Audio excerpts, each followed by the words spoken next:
Hi everyone, today I'm gonna show you pretty much all acrylic painting techniques you can use. I will start with some easy ones. I will also show some texture techniques and some fun techniques that you can try even with your kids. So I'm gonna use some colors. I'm mainly working with Winsor Professional grade paint. I'm just choosing two contrast colors so I can better show you different techniques.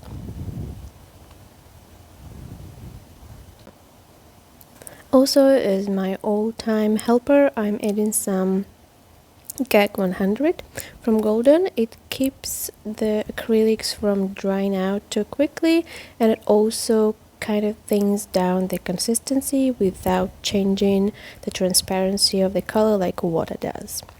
So the very first technique I'm going to show you is the dry brush, and it's exactly what it sounds like. We're using any brush, like shape, size, but it is to be absolutely dry. We do not dip it into water, we do not mist it, we don't do anything. It's just the dry brush. I'm using a regular flat brush that I'm normally using for painting, and you just dip it into the paint and you apply it on paper or canvas, and you're gonna see that the paper really shows through. You can really try to make like a highlights out of it, and you will see the paper or the canvas surface through, or you can dab it and have a pretty opaque surface. Same goes with a round brush, it just will have a little different stroke.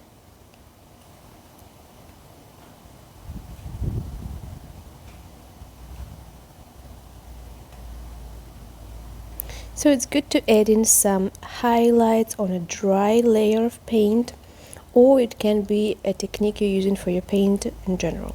Next, wet on dry. It means we're using wet brush on dry surface, on dry paper or on dry canvas, and you can immediately see that a wet brush thins down the paint, but it also allows for a very smooth and even coverage. And now you can play with your brush strokes, you can twist your brushes to get the lines, thick, thin lines, whatever. It will work very good. Wet on wet, it's the same wet brush but now on wet surface, so we can mist some water on the canvas or paper, and we are using the same wet brush. And you're gonna see that this effect somehow reminds me, and I guess you too, of watercolor, because this creates washes. This is easy technique to use but kinda difficult to master because the water is not really controllable. Next one is a fun technique. You just need to use an old toothbrush, of course not the one you use, and you can dip it in some paint, better wet paint, but it can be also dry paint. Make sure all the bristles are covered with paint, and then you just splatter it on the paper with your finger. The more water you add, the bigger the splatters will get, so you can experiment and adjust. Next, a very popular, it's a palette knife technique. You can use any shape and size of palette knives.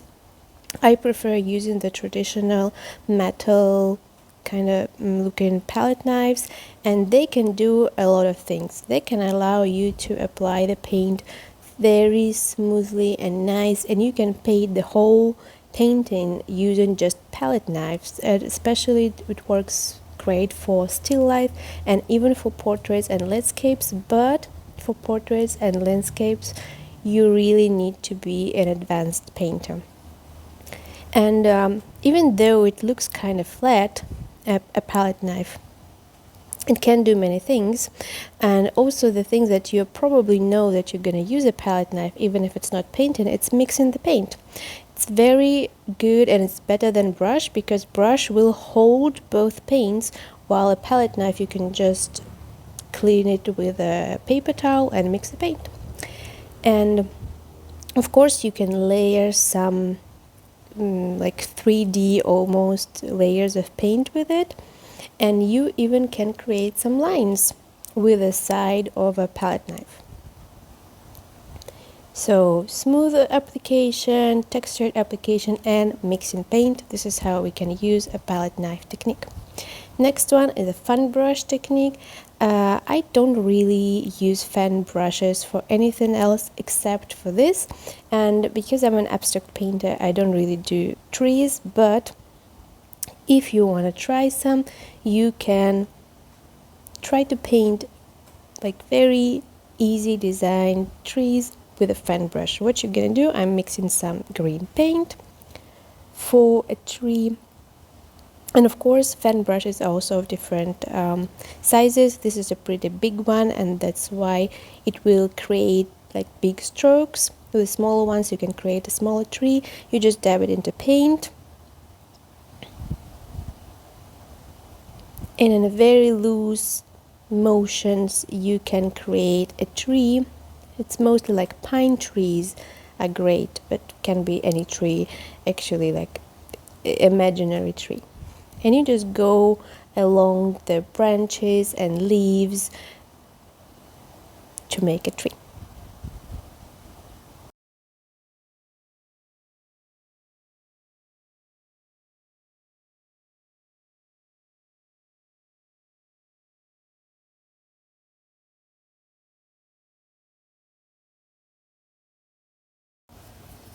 And of course you can paint or draw on trunk of this tree and some branches. I'm just showing quickly with a marker, but of course you can do it with your paint as well.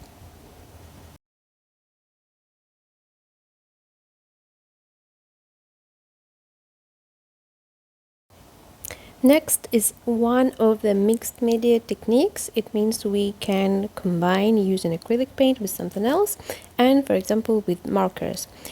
We can have two approaches how to paint both with markers and acrylic paint.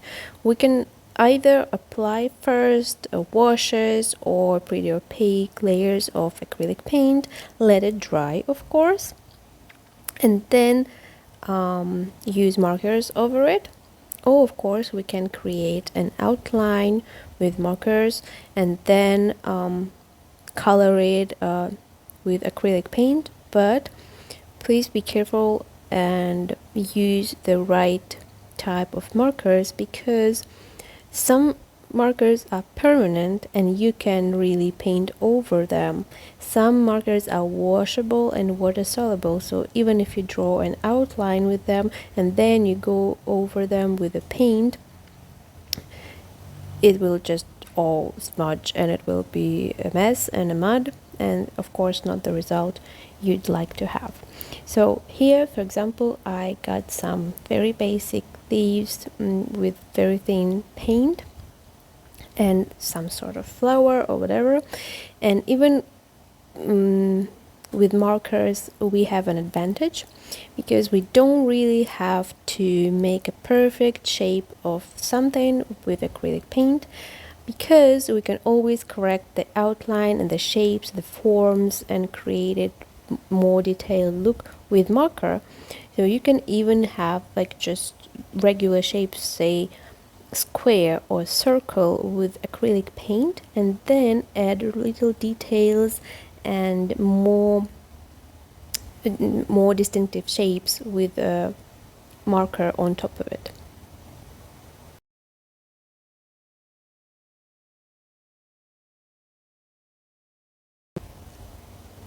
The next technique is almost a skill and a lifesaver actually, because we can thin acrylic paint, with water, as we know, but water literally changes the transparency, opacity of the paint. So you can see on the left I thinned paint with water, and on the right I only used GAC 100. You can already see how the same paint stays opaque when I'm using GAC, and it a little bit already dries lighter on one side when we use water. So I prefer using GAC over water. It's a more professional way to thin your paint and also to make it dry slower. So I really recommend. Next, scraping, another fun technique, more than like a skill technical approach. You need to create a line or some sort of shape with little dollops of paint, whatever color palette you would like. Then you need something flat and smooth. There are special like scrape art tools for sale, but I'm using just from a Home Depot kind of store. And then you place it and you just drag the paint, and it gives you very smooth coverage, very nice flat colors. So yeah, just the tool like that. Let's move on. Now we have more techniques. First, it's double loaded brush. It's very simple. It means we load our brush with 2 or more colors. The more colors you want, the wider your brush should be, and you can use any brush strokes in any directions you would like, and you will notice how it has 2 distinctive colors, but even in between they're gonna mix a little bit, and it will give a very nice effects. Next one is a masking tape. First, you need to tape the shape you like to have or where you don't want the paint to go. Then you need to take your colors. I'm gonna go with the same double loaded brush, and you paint on the surface and over the tape as well. I'm gonna paint it and I'm gonna let it dry while I'm working on the other techniques. Another one is a little DIY technique, not maybe super professional one, but still exists, and a fun one to get some interesting effects and texture. Basically, we're applying a layer of a little bit watered down acrylic, and then we sprinkle some salt on top of it. And salt interacts with water. That's why we need thinned paint, watered down paint. We can even mist it on top of it, and then once salt will be completely dissolved with water, it will have some irregular shape, kind of circles and squares, and yeah, just irregular shaped negative space on your paint, and it will have a really fun effects. Now we can also use acrylic paint with alcohol. Normally you do not thin acrylic paint with alcohol because they are of a 2 different composition, and alcohol or mineral spirits can really break down the composition of acrylic paint. So once you drop some alcohol on the paint, it will completely stop the paint from going over that area. Now to the soft and hard edges. Soft edges is mostly a technique that we use for blending, and that we can notice and observe when we're blending. And it literally means that the edges between colors are so soft that they're almost invisible. We can do it by blending 2 colors while they are still wet, working our brush up and down or like in horizontal direction to make sure the colors go in each other, and we cannot really see a very distinctive line in between them. And that's exactly how hard edges will work. It means the 2 colors or the object color in one color have very hard and visible edges, like these 2 blue and yellow rectangles.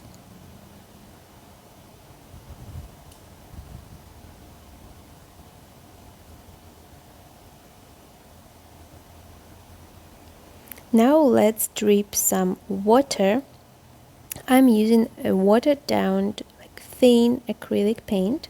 and over the top of it I will drip some water, and it will create a very interesting kind of like cells and dendrites pattern once the water will evaporate and dry completely. So it is reminding me some sort of watercolor techniques, but it also something very natural.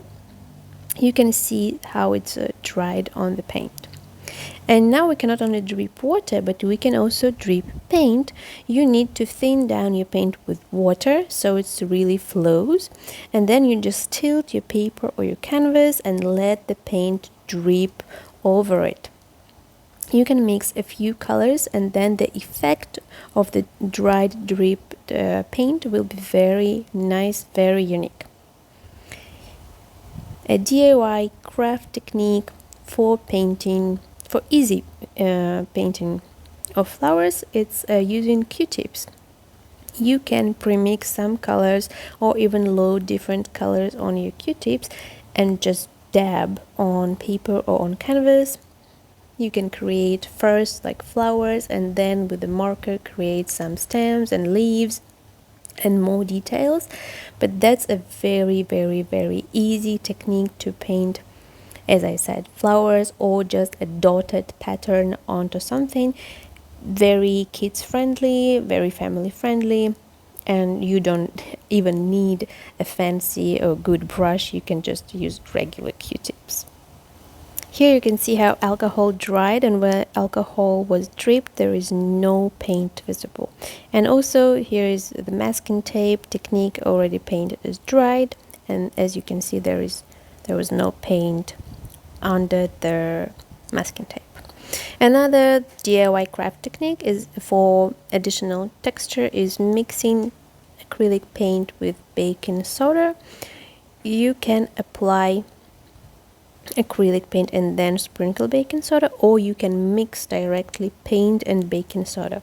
But as all the craft techniques, it does not guarantee that your paint will stay of the same quality, and probably it means that your painting will not be a very long lasting. You can see on the right how the dried effect looked like.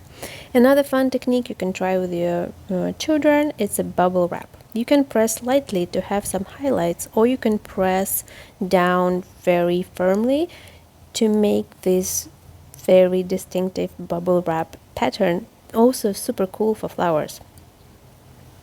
Let's move on to some stamps. You can use pretty much any vegetable or fruit. I will use apple and some citrus. You can paint the surface of the stamp that you're gonna use, or you can just dip it into paint and then you just stamp it on the paper or on the canvas. Again, you can press lightly and then you will have not a very even stamp, or you can press harder and get a full size stamp. You can also paint your stamp with different colors, not only the one color, and as well stamp it on paper or canvas.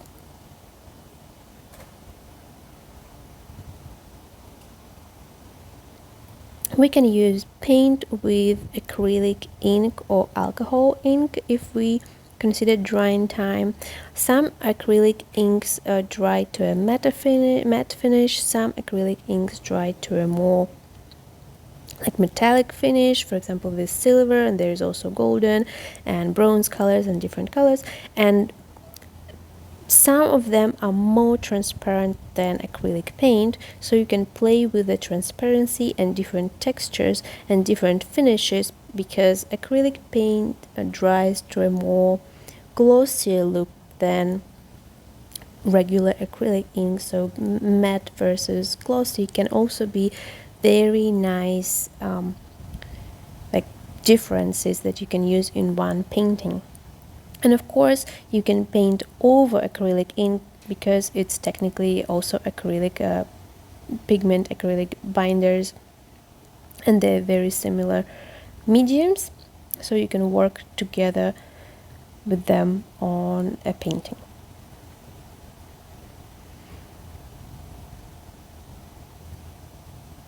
Let's move on to smudging. It's technically a technique that we can use for blending with soft edges, and it can be very nice for clouds, for example. It will have some brush strokes depending on how well you will blend and what brush you will use.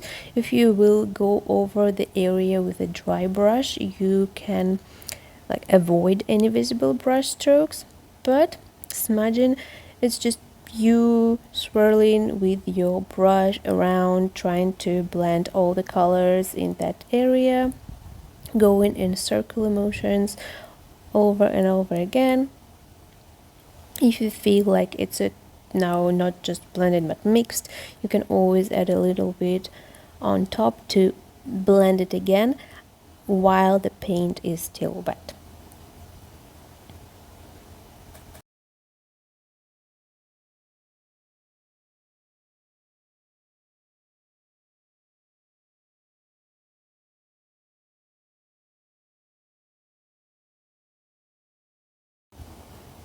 And this is how the final blended result, still wet, will look like.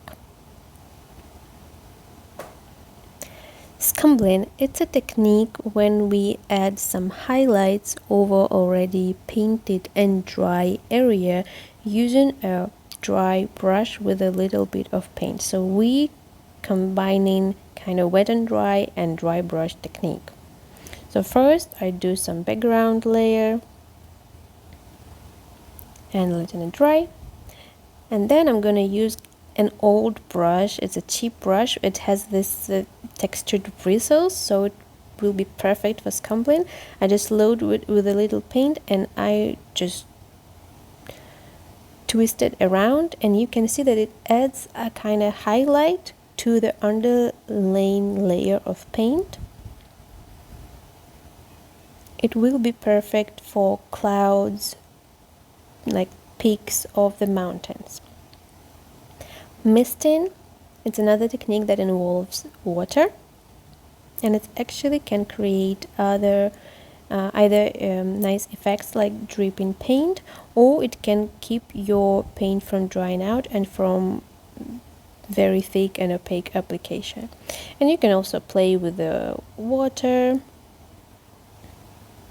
if you want. You can always go back with your brush and make a nice color or a wash out of that dripped misting water that you just put on your canvas.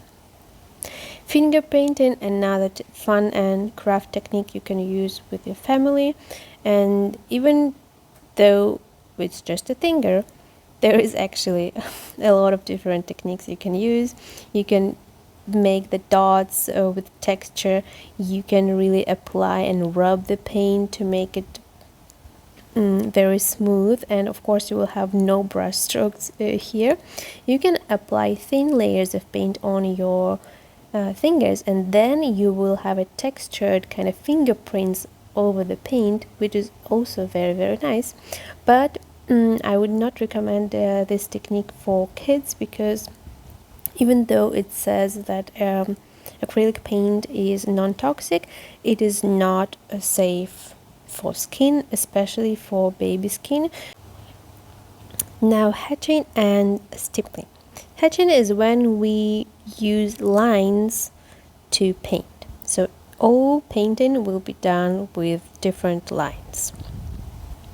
Short, thick, long, heavy, doesn't matter, all needs to be lines. And stippling, on the other hand, is the same like type of techniques, but we are using dots, small dots, big dots, like regular shaped dots or perfectly round dots, doesn't matter. We can do with dots. It also can be called pointillism, and it's fun. Splattering, originally flicking, was made with brush. Same, wet brush, and just rub it with your finger. Sgraffito, one of my favorite techniques. I'm not using it a lot, but it's so fun to just play around with. You need a rather thick layer of paint, And while it's still wet, not dry, you can use the back of your brush and scratch the paint. You can use different lines, you can make circles, whatever, you can write letters and have fun. Underpainting in a whole, it's a stage of painting mostly used for oil painting, but now it's also transferred to gouache painting and acrylic painting. It's when we apply a wash of color. It can be yellowish, brownish colors, or even red contrasting color before we paint. I let it dry and then I'll show you how to use it. Meanwhile, I will show you glazing. Glazing, it's when we apply layers of paint, let them dry, and when they're dry, we apply a new layer of thinned, like wash-like colors. It's perfect for creating reflections. Now back to underpainting. So once your wash underlayer is dried, you can start your painting. Here you can do a landscape, portrait, whatever, and you can let your underpainting be visible through some areas and like play around with the color, or you can cover it completely. And for painting, it's just make sure there is no white areas of canvas or paper that shows through. That's why some people use this technique. Layering is the most basic technique of how we actually apply acrylic paint, and you probably use it and just don't realize that it's actually a whole technique. And that's exactly what it means. We layer the paint. The first layer, let it dry, then the second layer, let it dry, and so on and so forth until the painting is done.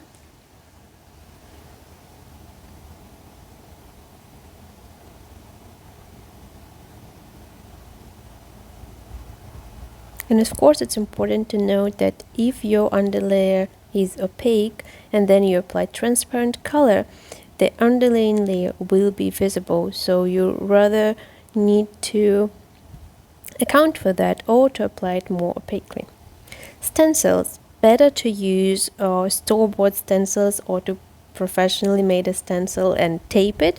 I'm just trying to DIY a stencil and it's not working really well, so I'm showing you a few examples. Basically, you tape it, you paint over, and then you remove it and you have nice shapes. Impasto, texture technique. With a palette knife, you apply thick layers of paint. Partially mixed colors, it's when we mix colors directly on paper or canvas, but not to the point that they are completely mixed. We let both, or even more colors still show, and the mixed colors show as well. Let's move on to next, gestural and visible brushstrokes.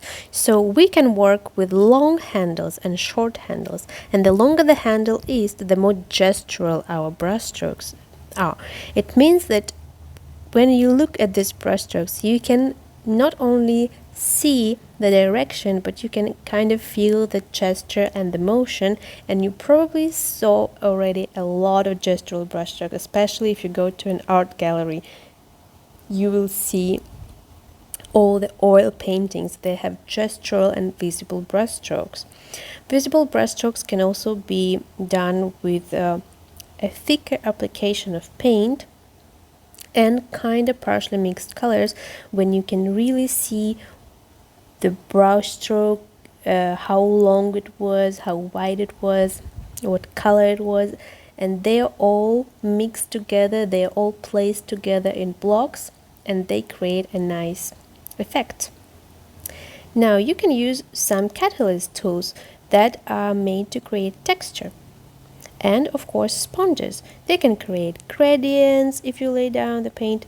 They can create just texture with dry and rough surfaces, the sides of the sponge, or we can use them for blending.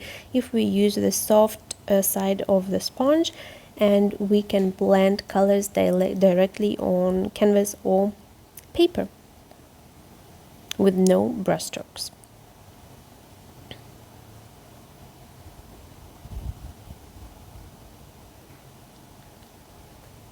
Similar to using acrylic paint with markers, we can use it with gel pens, and it will have just a cleaner, thinner look to it. Same two approaches can work.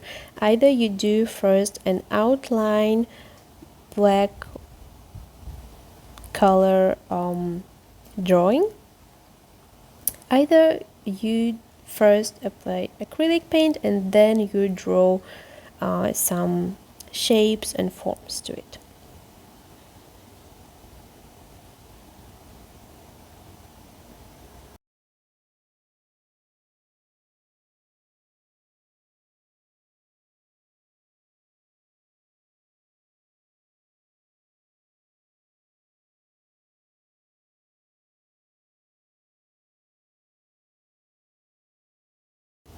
Blocking is a technique that accounts for light, for shadow, for halftone, and for light itself. So we're gonna have 3 blocks where the light comes and the color, where the halftoner, so the focal color, the main color of something, and the shadow.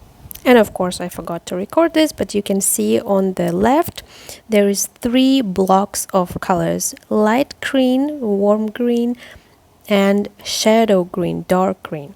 And then the detailing, the next technique, it comes right after blocking. So with blocking we created the tree, and while I'm painting the blocking stage for detailing, I'm explaining how it works all together. So we painted the blocking technique, but we can see it's not really a real tree yet. So then after blocking we start detailing, and detailing is when we paint all the leaves, all the branches or the trunk, all the different details in colors, shapes and forms, again accounting for light, accounting for warm or cooler colors. Warm colors go on lighter side where the light comes from, and cooler colors go on the shadow side where it's more dark colors. And it's of course the techniques that work best with oil paint, because acrylic paints are fast drying. So if you will do the blocking and then leave your paint to dry out, you will never be able to blend it again, and it will just look blocky. Unless you really want it to look blocky, you will not be probably very happy about it. So either use slow drying mediums or open acrylic paints like golden open acrylic, or work really fast. But at the same time, you can use blocking as it is, and many modern artists do that.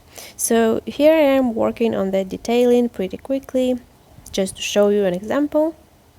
And now we move on to a very simple technique. It's flat colors. It's mostly for illustrations, and it means that we are applying just colors as they are, flat colors with very clean, sharp, hard edges, as we know, and it's mostly for geometrical shapes.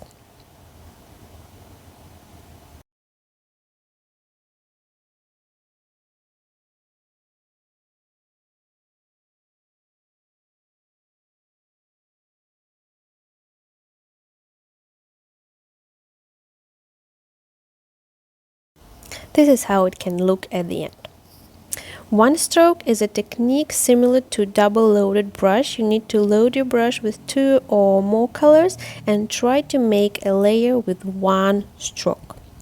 Another texture technique is using a glue gun to create borders and edges, a texture, and added texture to your painting, and then apply paint over it. So for example, it can be such a fun little landscape.